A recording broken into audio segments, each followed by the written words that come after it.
Hi guys, Brian here from the gas station. Just up here with another review. Again, I've been away for a while, picked up some equipment, figured I'd share it. I ended up trading my X Pro 1. I ended up trading it for the XT1. Was that a good idea? I think so. I actually really like this camera. It's but for me it's not without fault, but it's pretty good. I'm actually relatively pleased with it. Right now I have, talk about a couple things first. I have the 18 to 55, and I also have the 35-1.4 lens for this camera. I don't know what happened, but my 35-1.4 just kind of went belly up. The focusing ring on it all of a sudden is now grinding like it's got sand in it. I don't know what happened to it. So that's in for service. So it worked fine for a few days when, after I got this camera, and then it just stopped working. So I've been using the 18 to 55, and it's 18 to 55 is a great lens, and it gave me an opportunity to try some of my legacy lenses, like my FD lenses, my 35-1. I got a 51-4, and I also have a nice Contax, actually the Yashica 51-4, which I've been kind of like playing with those a little bit. I've got some 28mm lenses and stuff, but anyway, I'm not going to go through the entire XT1. If you guys want like a soup to nuts technical features, this dial does that and all that stuff. You can find that. You don't need me for that. I'm going to give you my impressions of the camera, what I like, what I don't like, I don't know. I'm just going to go through it. So I'm just going to riff here. So anyway, the XT1, much smaller than the X Pro 1. In some ways, I think that's what people are looking for. I kind of wasn't. I really like the size of the X Pro 1, and I'm a little disappointed actually it's so small. It's nice and easy to carry. They do give you a much more pronounced grip here, which is really nice. That does make a difference, and it makes it a little easier to hold. What I do miss is my little thumbs up grip here on the side, but they do give you a little rubber bushing there, which does help and makes it a little bit easier. It's just not as comfortable as the thumbs up release that I had for my X Pro 1. So ergonomically for me, it's not as good as the X Pro 1 until I put on the battery grip, which I'll show you in just a minute. Things I do like. People complain that the exposure compensation wheel is hard to move. I think they just need to spend time and work on their thumbs. This thing is not hard to move. It's actually really easy to move.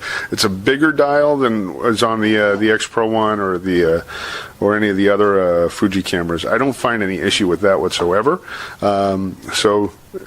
But that's just me. Again, this is all me, my opinion. Whether you agree with it or not, I don't know. I do love it has an adjustable diopter. That is huge. It has that on here. I am not a fan of pressing and holding the button for the ISO. That is, it's not the worst thing in the world, but it's just you gotta kind of get used to it. And I guess pretty much all of the dials on here are kind of like that, except for the exposure compensation. So, I mean, it's just if you get used to working with the camera, that's fine.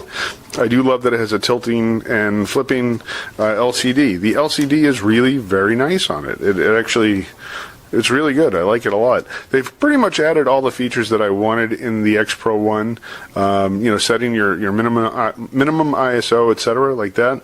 That stuff's all been taken care of. The different focusing features are fantastic. The split image, not as revolutionary as I thought it would be, but it's not bad. Let's see if I can get that. Let's see if we can get that set up here. Focus assist, digital split image here. So I don't know if you guys can see this or not. Actually, let me darken this a little bit. See if you can see a little bit better. I don't think you're going to be able to see this, but the fact of the matter is, let's see. All right, so you would try and adjust and fix your focus via the focus ring, and you can kind of see the image splitting there, and it's pretty good. It's just it's not as good as I thought it would be. It's it's okay. It's not great on some lenses. You know, depending upon the light and stuff like that, it is a little bit easier to see. On most lenses, it's been okay. I do like the focus peaking a lot. The focus of peaking,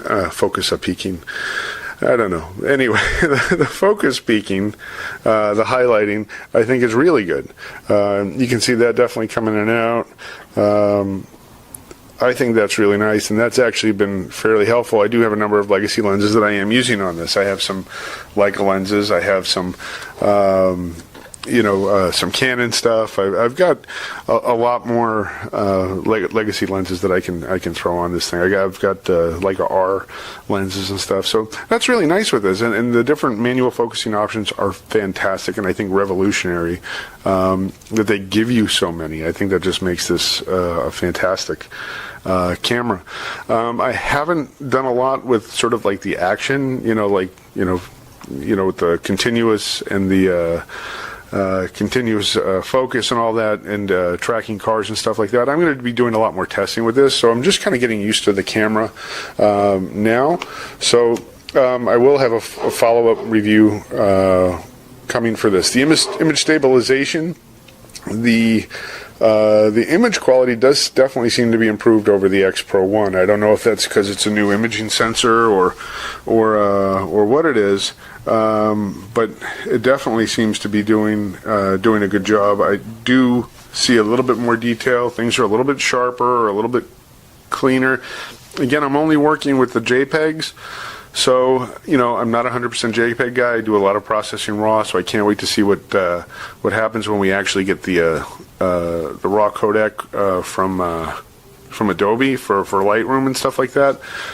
The customization and control on this camera are fantastic. Lots of customization available. One thing I really don't like, that really just drives me crazy, is if you're going to stick with a camera brand, they probably should keep things the same.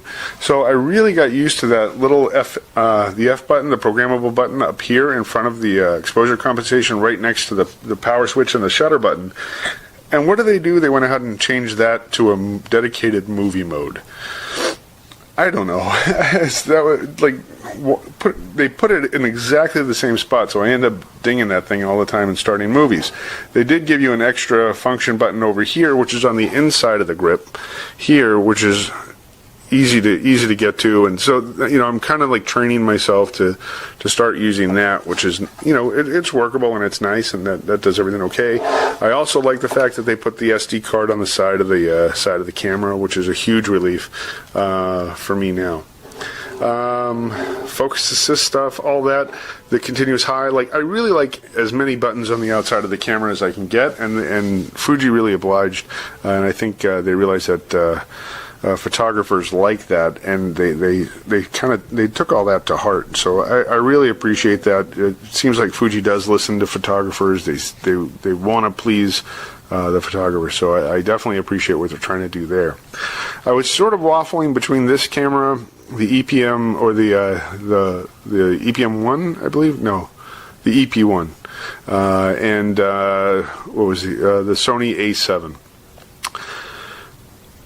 The A7 is definitely, I think, image quality is better. The performance isn't as good as this. It's more on par with the X Pro 1. I did get a little frustrated sometimes with the X Pro 1 with the focusing speed and stuff like that. But, I don't know, I guess I just wanted, if I was going to upgrade, I already have money invested into Fuji Glass, and I really do like Fuji as a company, and I really sort of hate Sony as a company. But I do, for the most part, like their equipment. But I wasn't... I don't know, I didn't feel like I wanted to give Sony my money this time.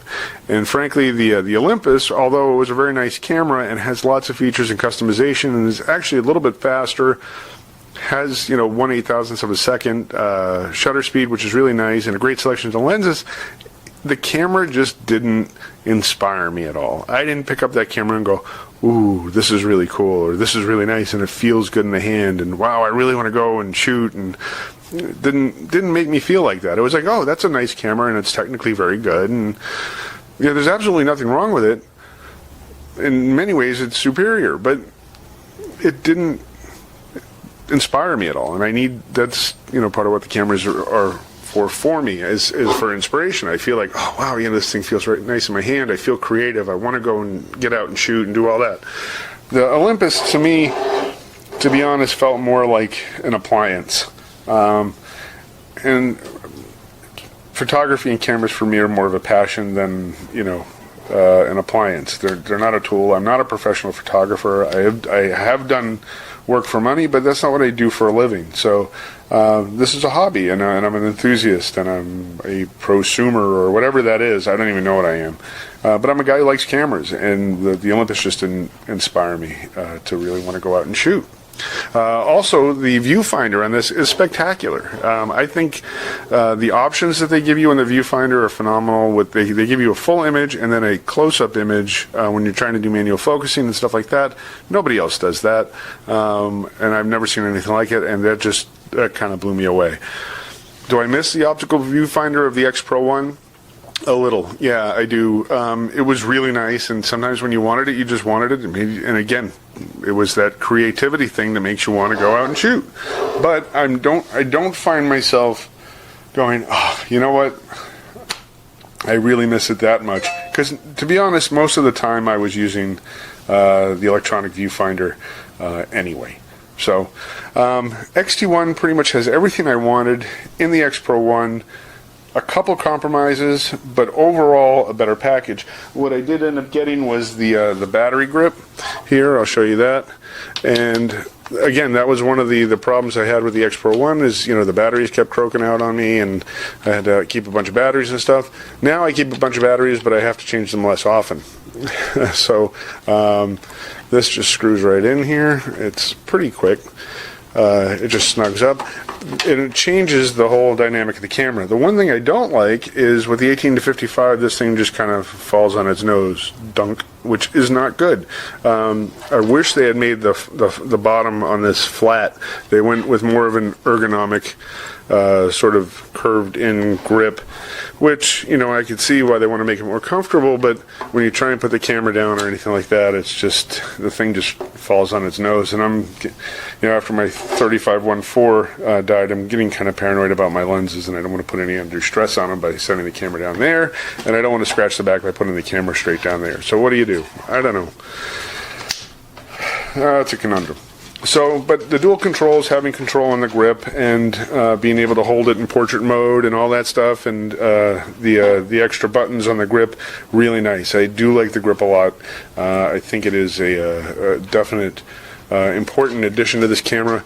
It doesn't make the camera look huge. I do have a Pentax, just for size comparison here. This is the Pentax K5 here. I just want to show you for size comparison. No, I'm just kidding. That's the Pentax X7. So, but it is actually a much smaller camera than you would expect. It's not a big camera. It's from what I understand, it's the same size lengthwise as the XE2. It's a little higher. It's about the same height as the X Pro 1, but it's shorter this way. Again, like I said, the grip on here is pretty good. Front controls for your shutter, if you're going to shutter priority, and you can actually switch that with the back wheel as well. A lot of cool features on this camera. Again, very customizable. Oh, one other thing I cannot stand is in play mode, in order to zoom in, you have to use this wheel. You can't use the up and down arrows to zoom in, so you end up going like this a lot and then zooming out like this. It would be nice, or maybe I haven't figured it out, if somebody else knows another way to do it, just to kind of zoom in, just to check your focus and stuff like that. But this little wheel thing just drives me crazy. So anyway, that was one thing. I also did find out that this camera is one of the earlier models and does have the light leak. There's a light leak issue with the XT1s where there is some, some covering or flashing or whatever that's supposed to prevent light from leaking through. It happens to be, I believe, in the microphone port of mine. So kind of a problem with that. Not real happy about that. From what I understand, and I heard today, that Fuji is going to take care of it, and they take care of it quickly, and they're going to do like a 48-hour return and all that stuff. But you know what? I just bought the camera. I don't want to send it back already. I'm having fun with it. So I might wait a little bit and still play with the camera some and try and enjoy it. I do want to show you one thing here. Stand by. Okay, this camera reminds me so much of my Contax RTS. I just wanted to kind of put these guys next to each other here so you can kind of see. Let me readjust a little bit here. Alright, so the Fujifilm, let's see here. Yeah, the Fuji XT1 and the Contax, this is the RTS2. They look very similar. They have very similar styling. There's definitely, I think, like a family resemblance. I would definitely say, whoops, see, that's what I can't stand. So what I really think is the case now is Fuji is sort of the new Contax. I really believe that. I hope they sort of do better than Contax did, and Contax is no more, but they still make great cameras, great optics, and just sort of like the higher end of things. I think Fuji is sort of taking that throne and taking over for Contax, and I see a lot of similarities between